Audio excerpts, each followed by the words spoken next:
ہم بن کے جائیں، ہم بن کے جائیں۔ ایاک نعبد و ایاک نستعین، اے خدا ہم تیری ہی عبادت کرتے ہیں، اور اے خدا اس عبادت کے صلے میں ہم کچھ نہیں چاہتے، بس تجھی کو چاہتے، تجھی کو چاہتے۔ ایاک نستعین۔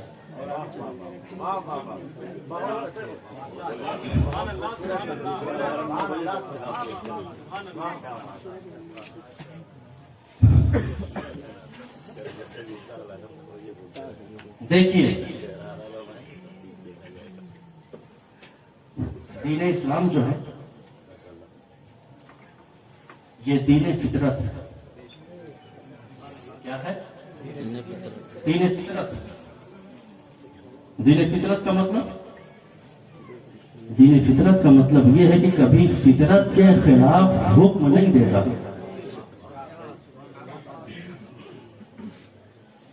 دین فطرت کا مطلب کیا ہے؟ کبھی فطرت کے خلاف حکم نہیں دے گا۔ اب یہ معلوم کیسے چلے کہ فطرت کیا ہے انسان کی؟ معلوم کیسے؟ تو جس میں ساری انسانیت مبتلا نظر آئے وہ ہے انسان کی فطرت۔ جس میں ساری انسانیت مبتلا نظر آئے وہ ہے انسان کی فطرت۔ جیسے بھوک کا لگنا یہ ہے انسان کی فطرت، ہر کسی کو لگتی ہے، بچے کو بھی لگتی ہے، بڑے کو بھی، جوان کو بھی لگتی ہے، ضعیف کو بھی، مرد کو بھی لگتی ہے، عورت۔ ہے کوئی ایسا جو یہ کہے کہ مجھے بھوک نہیں لگتی؟ میں بیماروں کی بات نہیں، اس کے ہاتھ جو ہے ایک تعداد میں کہ کھڑی کر دے کہ دیکھیے کو بھوک نہیں لگتی۔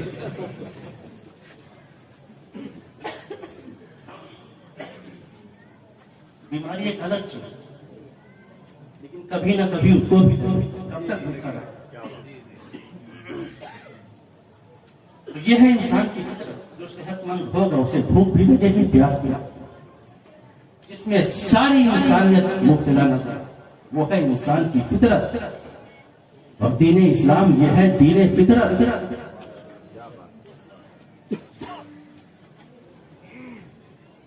تو اب یہ اسلام ہمیں کبھی یہ حکم نہیں دے گا کہ بالکل کھانا چھوڑ دو، پینا چھوڑ دو۔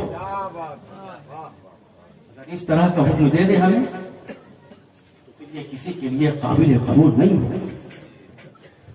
تو اسلام یہ فطرت کو مٹاتا نہیں ہے، فطرت کو سیدھا راستہ دکھاتا ہے، فطرت کو صحیح راستے پہ لگاتا ہے، کبھی خلاف نہیں کرتا۔ ہاں یہ کہے گا حلال کھاؤ حرام نہ کھاؤ، حلال پیو حرام نہ پیو۔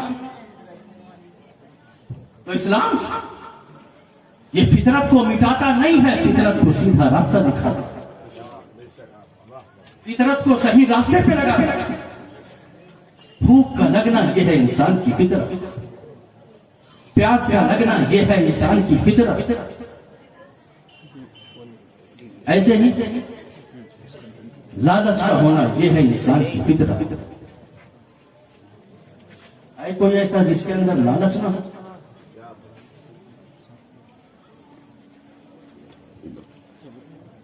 کوئی یہاں کا لالچی ہے، کوئی وہاں کا لالچی ہے۔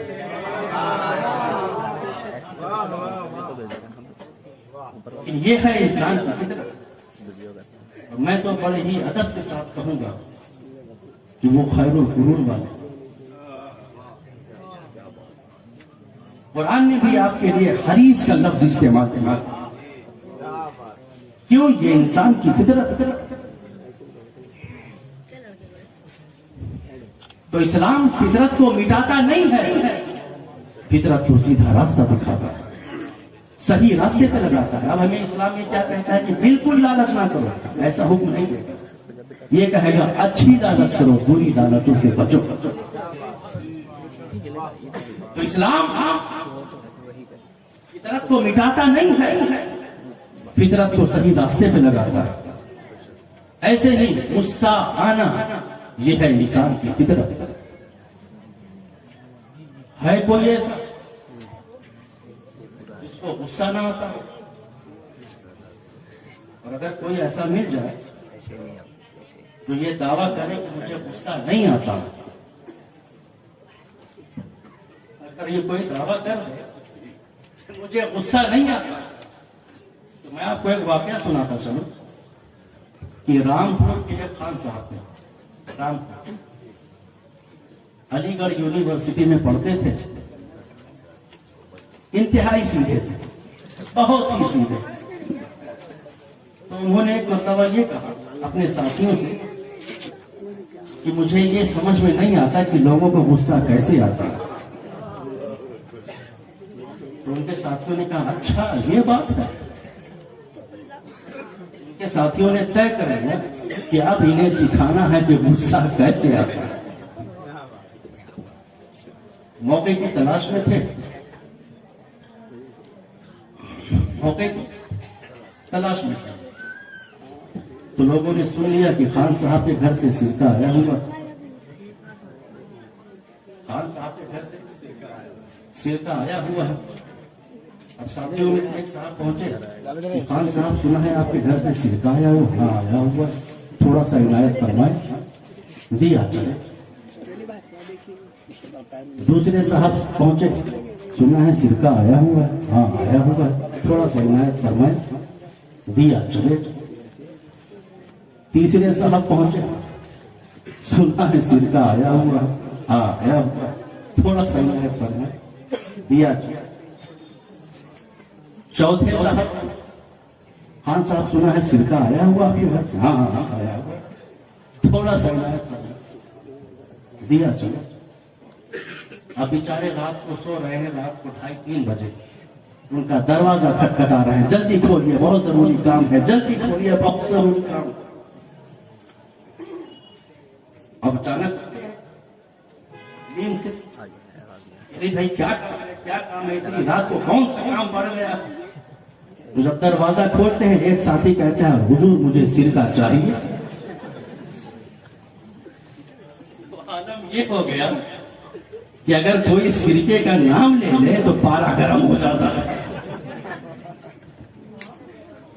کوئی پیالے کا اشارہ کر دے تو آپے سے باہر ہو جاتے ہیں، غضبناک ہو جاتے ہیں. تو ساتھیوں نے کہا خان صاحب بس کھیل ختم ہو گیا، ہم یہ صرف بتانا چاہتے تھے کہ غصہ کیسے آتا ہے. وہ یہ دعویٰ نہیں کر سکتا کہ مجھے غصہ نہیں آتا. غصہ یہ انسان کی فطرت، غصہ یہ انسان کی فطرت ہے. کیا آپ نے حضرت عمر کا واقعہ نہیں سنا؟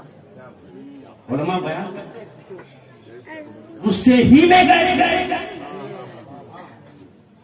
غصے ہی میں گئے اور غصے ہی میں پلٹ رہے ہیں. کیا غصہ ختم کر دیا؟ کیا غصہ ختم کر دیا گیا؟ تو اسلام فطرت کو مٹاتا نہیں ہے، فطرت کو سیدھا راستہ دکھاتا ہے.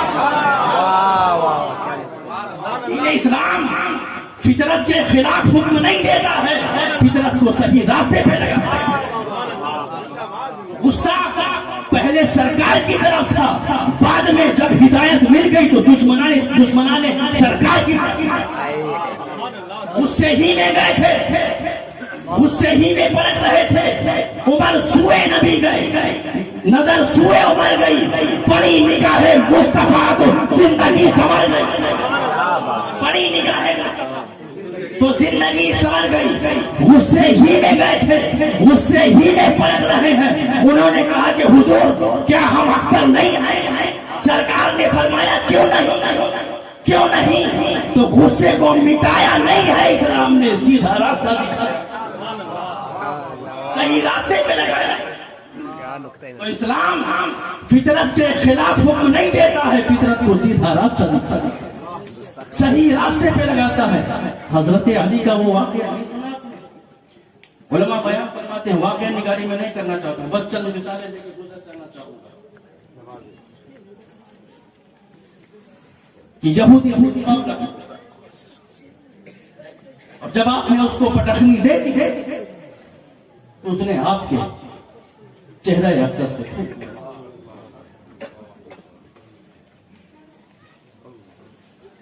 آپ وہاں سے ہٹ سکتے،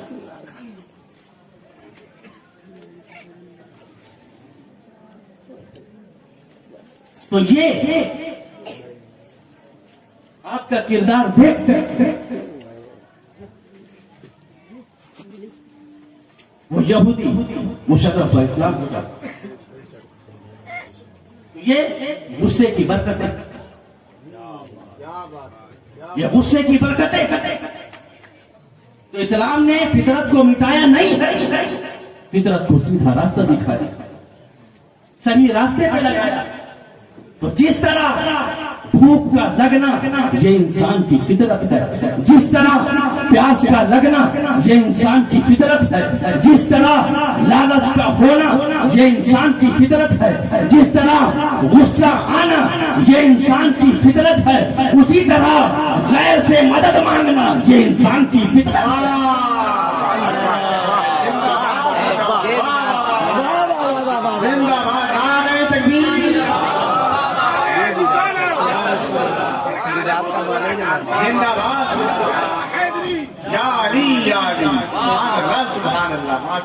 اسی طرح خدا کے غیر سے مدد مانگنا یہ انسان کی فطرت ہے، یہ انسان کی فطرت ہے۔ تو دین اسلام کبھی بھی فطرت کے خلاف حکم نہیں دے گا۔ اگر یہ کوئی کہہ دے کہ اے لوگوں خدا سے غیر سے مدد نہ مانگو تو یہ ایسے ہی ہو جائے گا، اے بھوکو کھانا نہ کھا، اے پیاسو پانی نہ پیو۔ تو اسلام کبھی فطرت کے خلاف حکم نہیں دے گا، فطرت کو سیدھا راستہ دکھاتا ہے، صحیح راستے پہ لگاتا ہے۔ لوگ غلط راستے پہ لگے ہوئے تھے، دین اسلام نے آ کر کے سیدھا راستہ دکھا، سیدھا راستہ دکھا دیا، سیدھا راستہ دکھا دیا۔ تو اب ہم یہ اچھا جو یہ کہتے ہیں کہ ہم خدا کے غیر سے مدد نہیں مانگیں، تو ایک کام کرو، انہیں کنویں میں ڈھکے، پھر وہ دیکھو کیا کرتے ہیں، بچاؤ بچاؤ، ارے کیوں چلا رہا، خدا تو دیکھ ہی رہا ہے تو کیا کر رہا نہیں دیکھ، لیکن وہ دوسروں کو آواز دے گا، پکارے گا، کیوں؟ یہ انسان کی فطرت۔ اگر کسی کے گھر میں آگ لگ جائے تو دیکھیں جو محلے والوں کو بلاتا ہے یا مسجد جاتا ہے، نہیں، وہ محلے والوں کو بلائے گا، پکارے گا، آواز دے گا، کیوں؟ یہ انسان کی فطرت۔ تو دین اسلام یہ دین فطرت ہے، تو فطرت کے خلاف حکم نہیں دے گا۔ تو اب ہمیں ہمارا دین یہ سکھاتا ہے، اے غیر سے مدد مانگنے والوں، کون کہتا ہے نہ مانگو؟ بتوں سے نہ مانگو، شیطانوں سے نہ مانگو، ابلیس سے نہ مانگو، خدا کے دشمنوں سے نہ مانگو، ارے ان سے مانگو جو خدا کے اپنے ہیں۔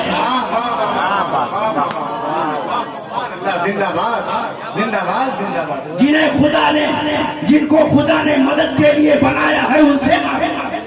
تو مسند غوثیت پر بیٹھنے والے شیخ عبد القادر کا فیصلہ یہ خدا کا فیصلہ، ان کی مدد یہ کسی غیر کی مدد نہیں ہے، یہ خدا کی مدد۔ اور مقام غوثیت جو ان کو عطا کی گئی وہ ایسے ہی نہیں عطا کی گئی، وہ اس منصب کے لائق تھے اس لیے عطا کی گئی۔ غریب نواز کو جو مقام و منصب ملا ہے وہ اس منصب کے لائق تھے اس لیے ملا۔ سارے بزرگان دین کو جو بھی مقام و مرتبہ ملا ہے وہ اس منصب کے لائق تھے اسی لیے ملا۔ جیسے ہی حکومت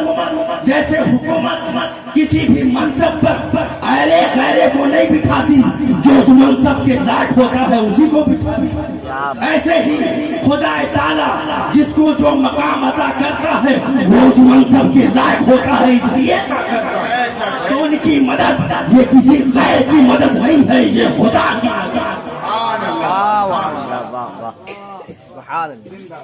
جس طرح بھوک کا لگنا انسان کی فطرت، جس طرح پیاس کا لگنا یہ انسان کی فطرت، جس طرح لالچ کا ہونا یہ انسان کی فطرت، جس طرح غصہ آنا یہ انسان کی فطرت، ایسے ہی غیروں سے مدد مانگنا، خدا کے غیر سے مدد مانگنا یہ انسان کی فطرت۔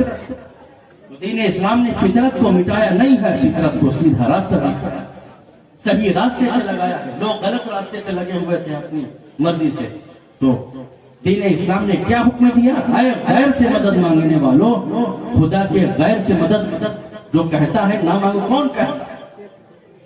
بغیر مدد کے وہ چلنا نہیں سکتا، اٹھنا بیٹھنا نہیں سکتا، نہ یہاں کی ضرورتیں پوری ہو سکتی ہے نہ وہاں کی ضرورتیں پوری ہو سکتی ہیں۔ تو اسلام نے یہ فطرت کو مٹایا نہیں ہے، فطرت کو سیدھا راستہ دکھایا۔ اے خدا کے غیر سے مدد مانگنے والوں، کون کہتا ہے نہ مانگو؟ خدا کے اپنوں سے، جس کو خدا نے مدد کے لیے بنایا ہے ان سے مانگو۔ تو وَإِيَّاكَ نَسْتَعِينُ، اے خدا ہم تیری ہی عبادت کرتے ہیں، اور اے خدا اس عبادت کے سلے میں ہم کچھ نہیں چاہتے، بس تجھی کو چاہتے۔ ہم تیرے ذات کے طالب ہیں، ہم تیرے عین کے طالب ہیں۔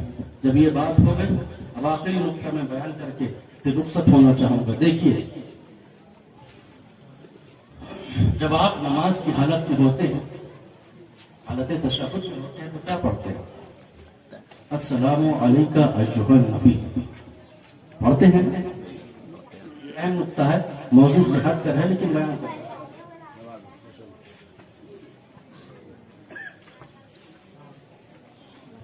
جب آپ تشہد کی حالت میں ہوتے ہیں تو کیا پڑھتے ہیں؟ السلام علیکہ ایھا النبی پڑھتے ہیں نا، جیسے التحیات للہ والصلوات والطیبات، السلام علیکہ ایھا النبی۔ جملہ ہے کہ نہیں اس کے اندر؟ ہے نا، سبھی کو یاد ہے، پڑھیے۔ التحیات للہ والصلوات والطیبات، السلام علیکہ ایھا النبی۔ آپ پڑھتے ہیں یہ جملہ؟ پڑھتے ہیں کہ نہیں پڑھتے آپ حالت تشہد میں؟ اس کا مطلب کیا؟ اس کا سیدھا اور صاف مطلب یا نبی سلام علیکہ۔ اس کا سیدھا اور صاف مطلب یا نبی سلام علیکہ۔ تو السلام علیکہ ایھا النبی اور یا نبی سلام علیکہ کے ترجمے اور مفہوم میں کوئی فرق نہیں۔ السلام علیکہ ایھا النبی اور یا نبی سلام علیکہ کے ترجمے اور مفہوم میں کوئی فرق نہیں۔ تشہد کی حالت میں التحیات پڑھنا کیا ہے؟ واجب۔ آپ کو پڑھنا ضروری ہے، جان بوجھ کر چھوڑیں گے تو مکمل نہیں، پھر سے اعادہ واجب۔ تو السلام علیکہ ایھا النبی کا سیدھا اور صاف مطلب یا نبی سلام علیکہ۔ تو السلام علیکہ ایھا النبی اور یا نبی سلام علیکہ کے ترجمے اور مفہوم میں کوئی فرق نہیں۔ السلام علیکہ ایھا النبی یا نبی سلام علیکہ، السلام علیکہ ایھا النبی یا نبی سلام علیکہ۔ اب آپ سوچئے کہ جو چیز نماز کے اندر جائز ہے وہ نماز کے باہر ناجائز ہے؟ جو نماز کے اندر اچھا وہ باہر برا کیسے؟ اسی لیے نماز جیسی مقدس ترین عبادت میں میرے خدا نے اپنے محبوب کے ذکر کو رکھا اور سلام کی صورت میں رکھا۔ اے لوگو، نماز میری عبادت ہے، سلام بھیجو محبوب پر، محبوب پر سلام، عبادت میری۔ السلام علیکہ ایھا النبی ذکر محبوب کا، عبادت خدا کی۔ اچھا، درود کے بھی الفاظ ہیں، اللہم صلی علی سیدنا محمد وعلی آل سیدنا محمد۔ اب آپ دیکھیے کتنا اچھا سجا کے رب نے رکھا ہے، سلام پہلے، درود بعد میں۔ سلام بھی نماز کے اندر ہے، درود بھی نماز کے اندر ہے۔ ہم نے سلام پڑھنا بھی نماز سے سیکھا، درود پڑھنا بھی نماز سے سیکھا۔ ہمارا معلم جو ہے وہ کون ہے؟ وہ نماز ہے، وہ نماز ہے۔ اس نے ہمیں سکھایا نبی پر سلام پڑھو، نبی پر درود پڑھو۔ تو ہم نے درود و سلام دونوں نماز سے سیکھا ہے، نماز سے سیکھا ہے۔ اب یہاں پر ٹھہر کر میں آپ سے یہ پوچھنا چاہوں گا، یہ نماز جنازہ میں کیا پڑھا جاتا ہے؟ یہ نماز جنازہ ہے کیا؟ دعائے مغفرت میت کے لیے ہے، پر عبادت خدا کی ہے۔ نماز جنازہ دعائے مغفرت میت کے لیے ہے، مگر عبادت خدا کی ہے۔ بتاؤ کیا پڑھا جاتا ہے؟ کیا سورہ فاتحہ پڑھی جاتی ہے؟ نہیں پڑھی جاتی۔ کیا سورہ اخلاص پڑھی جاتی ہے؟ نہیں پڑھی جاتی۔ کیا سورہ فلق پڑھی جاتی ہے؟ نہیں پڑھی جاتی۔ کیا سورہ ناس پڑھی جاتی ہے؟ نہیں پڑھی جاتی۔ کیا سورہ رحمان پڑھی جاتی ہے؟ نہیں پڑھی جاتی۔ کیا سورہ مزمل پڑھی جاتی ہے؟ نہیں پڑھی جاتی۔ کیا سورہ مدثر پڑھی جاتی ہے؟ نہیں پڑھی جاتی۔ قرآن کا دل سورہ یاسین ہے، کیا اس کی تلاوت کی جاتی ہے؟ نہیں کی جاتی۔ کیا قرآن کی کوئی سورت پڑھی جاتی ہے؟ نہیں پڑھی جاتی۔ کیا قرآن کی کوئی چھوٹی بڑی آیت پڑھی جاتی ہے؟ نہیں پڑھی جاتی۔ کیا قرآن سے کچھ پڑھا جاتا ہے؟ نہیں پڑھا جاتا۔ پھر کیا پڑھا جاتا ہے؟ نبی پر درود پڑھا جاتا ہے۔ کیسے پڑھا جاتا ہے؟ کھڑے ہو کر کے پڑھا جاتا ہے۔ کیا پڑھا جاتا ہے؟ نبی پر درود پڑھا جاتا ہے۔ تو نبی پر درود پڑھتے ہو، کھڑے ہو کر کے پڑھتے ہو، آپ اندازہ لگائیے کہ نماز جنازہ کے اندر خدا نے قرآن پڑھنا تو معاف کر دیا، مگر نبی پر درود پڑھوایا اور کھڑا کر کے پڑھوایا، تاکہ امت یہ دیکھ لے کہ جس طرح میں اپنے پیغمبر پر بٹھا کے پڑھواتا ہوں، اسی طرح کھڑا کر کے پڑھواتا ہوں۔ نعرہ تکبیر، نعرہ رسالت، سرکار غوث الولایت کون ہے؟ فیضان غوث اعظم، فیضان غریب نواز حضور سید حمزہ اشرف صاحب قبلہ زندہ باد، زندہ باد۔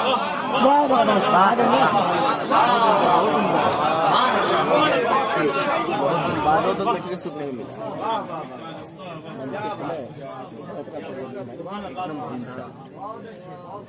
درود و سلام پڑھنا کھڑے ہو کر یہ صحابہ کی سنت ہے، یہ تابعین کی سنت ہے، یہ تبع تابعین کی سنت ہے، یہ عبد القادر جیلانی کی سنت ہے، یہ غریب نواز کا مشن ہے، یہ مخدوم اشرف کی روش ہے۔ ہر ولی نے پڑھا کھڑے ہو کر۔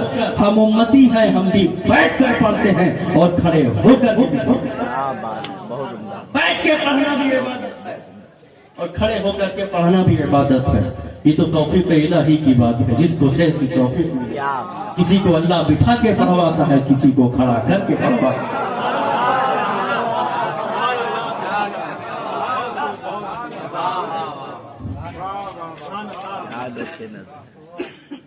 اور دیکھیے کلام پاک میں ارشاد کہ ان اللہ وملائکتہ یصلون علی النبی، بے شک اللہ اور اس کے فرشتے نبی پر درود پڑھتے ہیں، نبی پر درود بھیجتے ہیں۔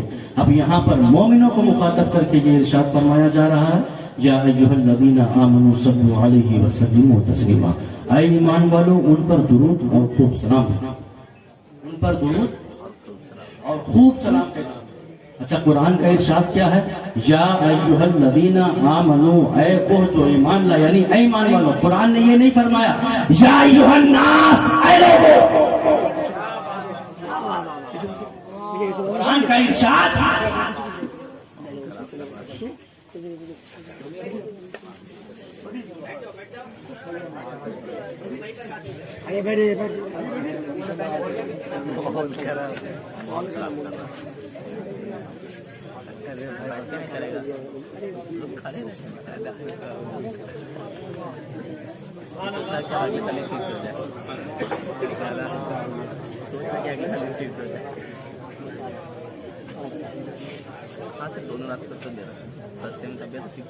کلام پاک کا کیا ارشاد ہے؟ یا ایھا الذین آمنوا، اے ایمان والو۔ یہ نہیں فرمایا قرآن نے یا ایھا الناس، اے لوگو۔ تو خطاب صرف ایمان والوں سے ہے، لوگوں سے نہیں ہے۔ خطاب صرف ایمان والوں سے ہے، لوگوں سے نہیں ہے۔ تو جو نبی پر درود و سلام نہیں پڑھتے ہیں، انہیں خدا نے مخاطب بھی نہیں بنایا۔